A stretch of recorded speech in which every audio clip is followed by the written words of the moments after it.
11 ఏళ్ల అనన్య ఎప్పుడూ క్లాస్లో చివరి బెంచ్లో నిశ్శబ్దంగా కూర్చునే అమ్మాయి.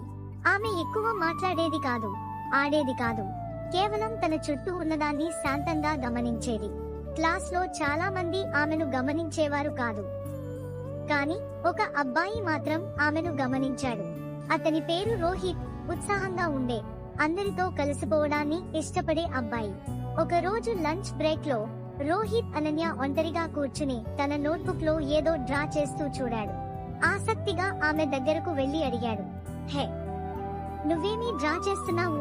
అనన్య కొంచెం మొహమాటపడింది. తర్వాత నెమ్మదిగా పేజీ తిప్పింది. అది వారి మొత్తం క్లాస్ రూమ్ యొక్క అందమైన పెన్సిల్ స్కెచ్. ప్రతి బెంచ్, ప్రతి విద్యార్థి, ప్రతి చిన్న వివరంతో. రోహిత్ ఆశ్చర్యపోయాడు. వావ్, నువ్వు చాలా టాలెంటెడ్. దీన్ని క్లాస్ కి ఎందుకు చూపించవు? అనన్య నెమ్మదిగా తల ఊపింది.